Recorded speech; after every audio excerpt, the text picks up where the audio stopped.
I think it was year 10. It may have been the beginning of year 11. I can't quite remember.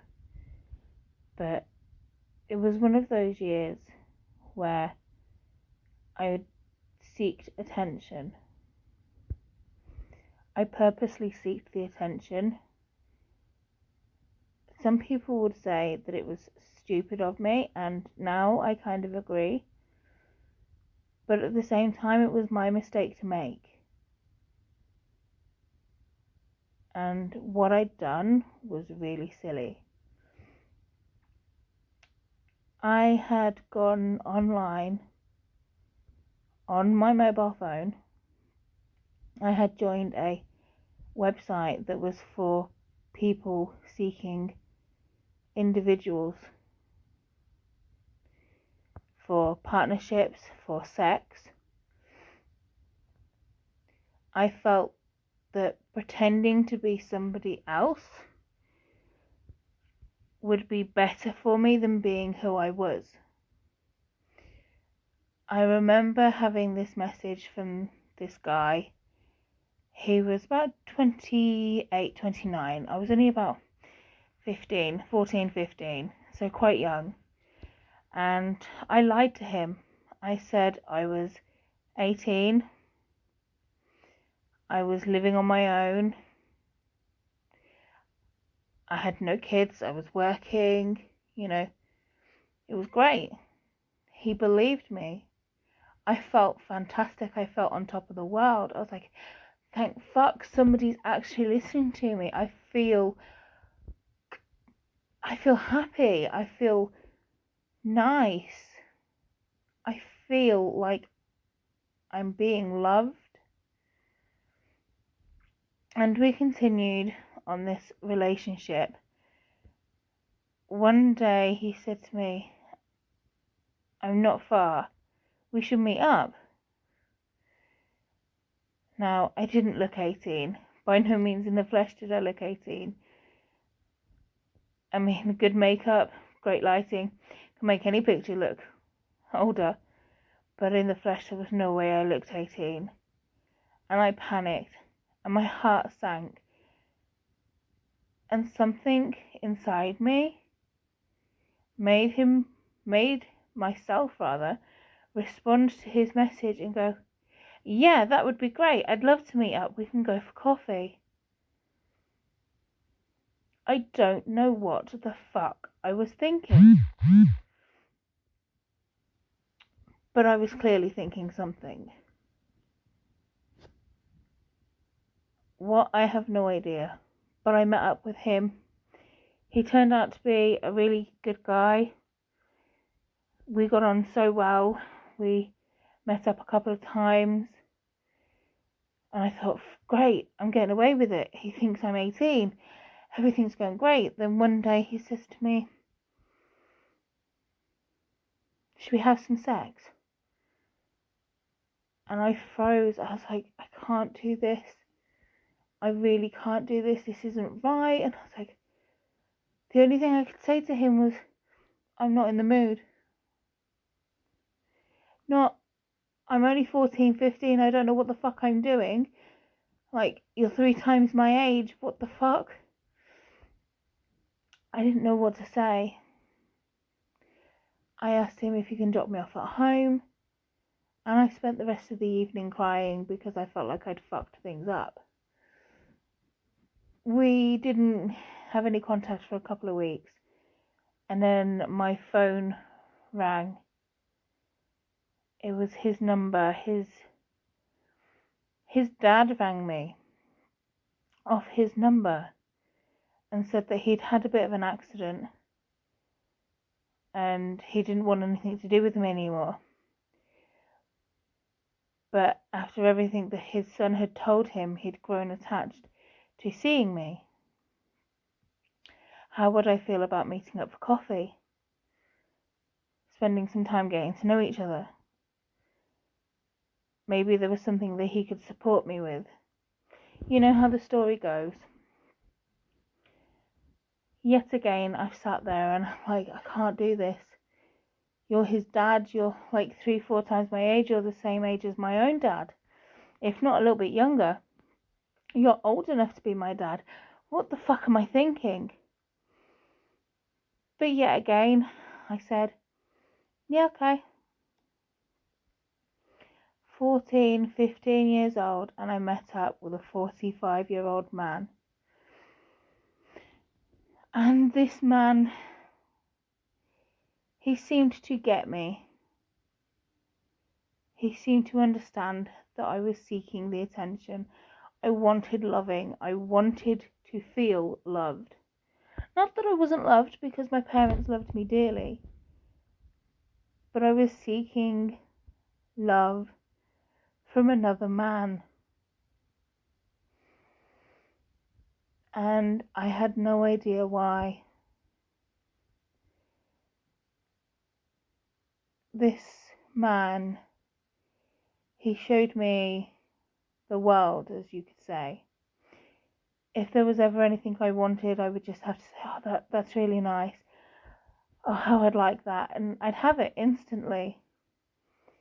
A lot of people will say he was buying my affection. And that I can see now, but back then I couldn't. We went from, that's nice, I really like that, here you go, let's have it, to, oh yeah, that's really nice, I'll buy it you, but you shag me first. And that relationship went on for several years, even after I'd left school. But we'll go further into that later. When I was at school, I remember having a disagreement with my parents. They'd found some of the items that he had brought me, like the spare mobile phone, the sex toys, the laptop, you know, the extra clothing that my parents had no idea where it came from. You know, I would sneak out of school just to meet him. I would take a spare pair of clothes to pretend that I hadn't been to school. And that's how bad it had got. That's how much I craved the attention of another human being. At that moment in time, age didn't matter to me. As long as I was getting that attention, and that's what I wanted. A lot of people won't understand why, and even I don't understand why right now. And I'm working through it. I'm working to find out why I crave the attention so much.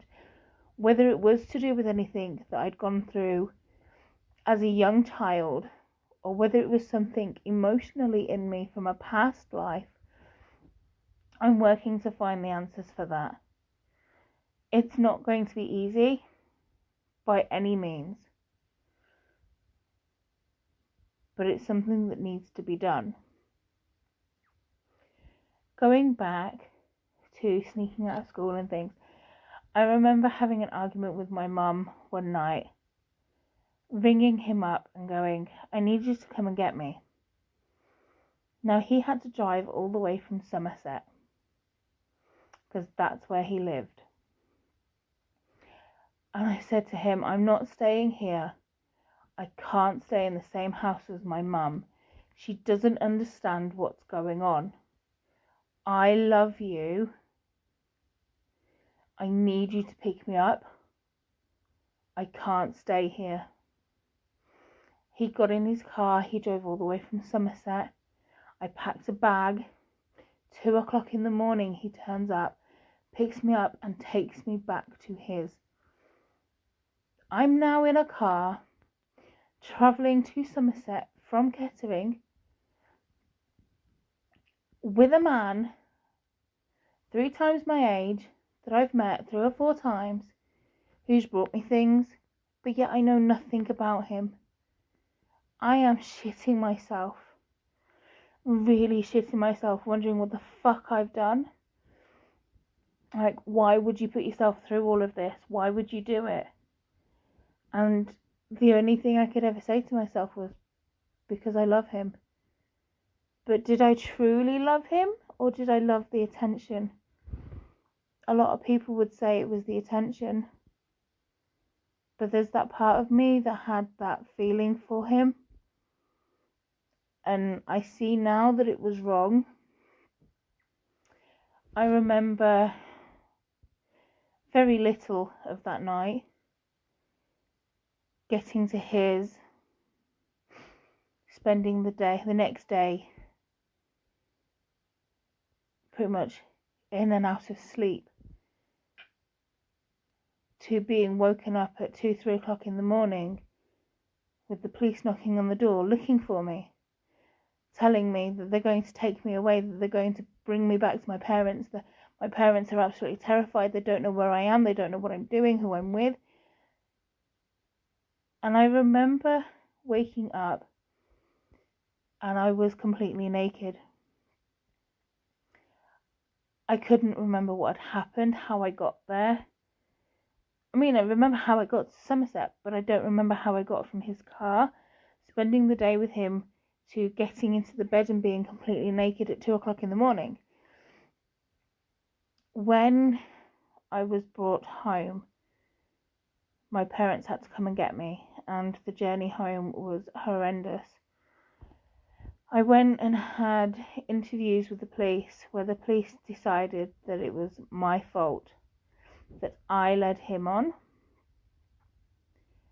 that it was me and not him, so he got away with it. We were told that we weren't allowed to contact each other, and we didn't for several years. And then suddenly I had an email one evening, just after I'd left home 10 years ago, from this familiar email address, saying that they'd spent all this time waiting for me and that they had missed me. So I responded, I gave him my mobile number, and we met up. I was 17, so old enough to know better, but not quite adult enough to,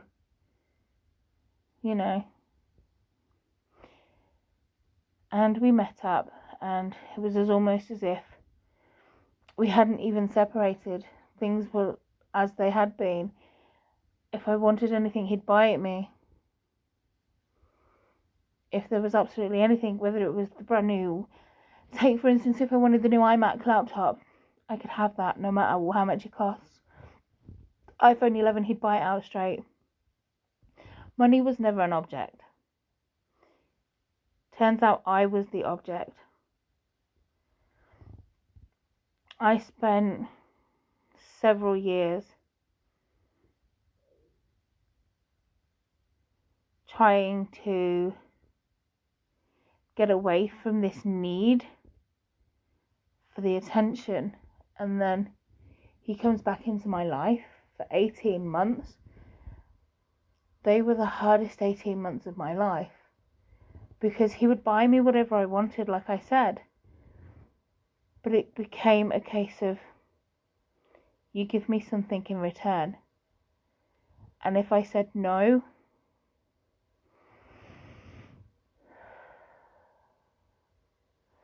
then he would make his friends get it from me.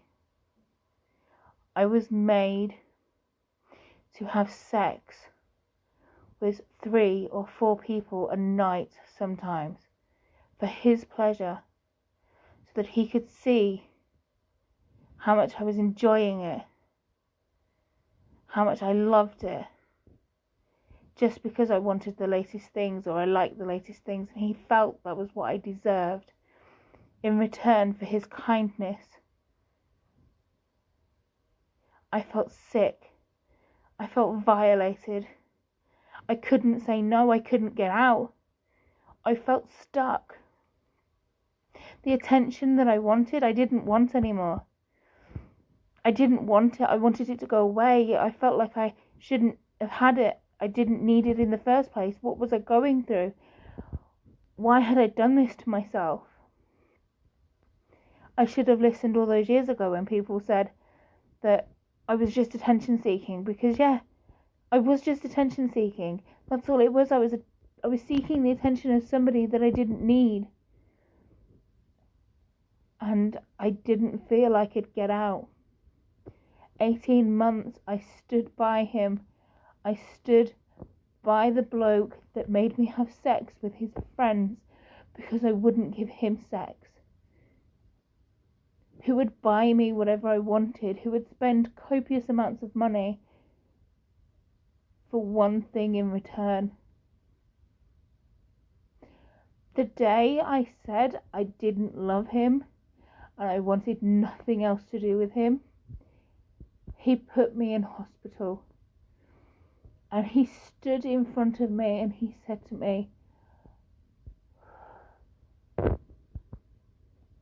"You will never find a man who loves you the way I do, who would walk heaven and earth for you, who would buy you whatever you wanted, money no object, who only wants to see you happy."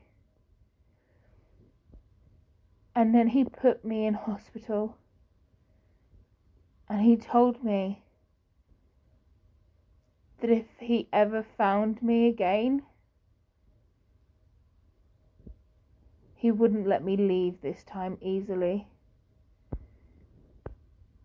And I remember cowering in the corner,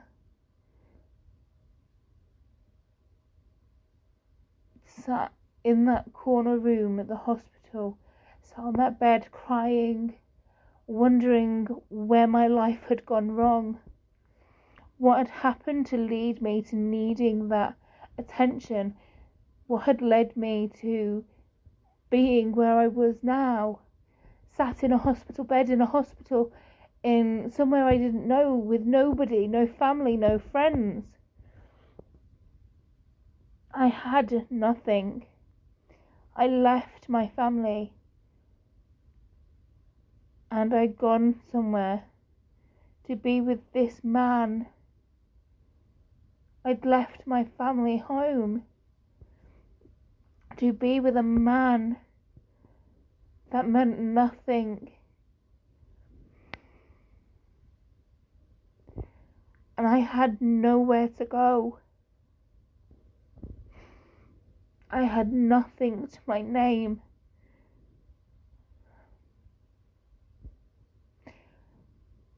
I remember going on to Facebook for the first time after leaving home and speaking to a friend on there, and he said to me, "You're in Derby, you're not far, come and meet me.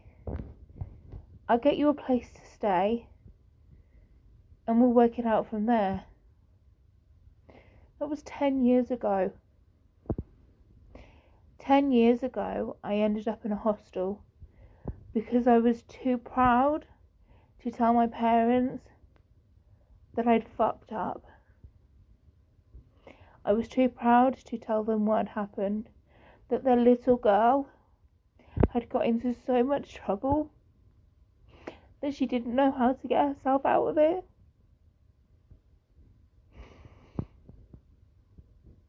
That was the hardest part of my life. At that point, and to this day, my parents still don't know what happened. They still don't know what happened with my ex. Not many people do. So if you're listening to this, please try not to judge me. It's taken a lot for me to say this.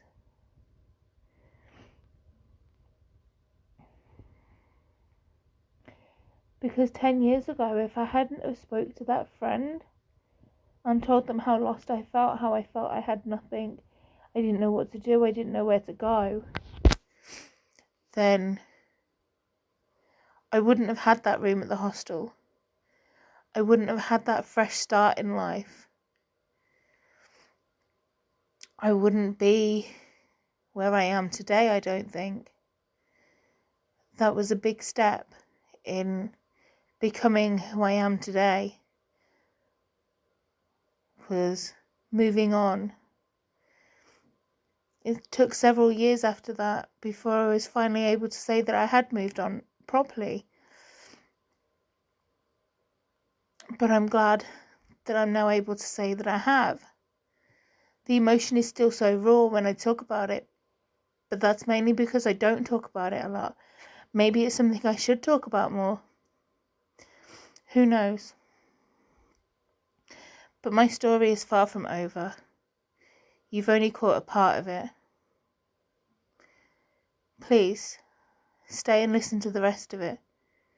You may be surprised that not all of it is the same. You may be surprised that some of it you may have gone through yourself.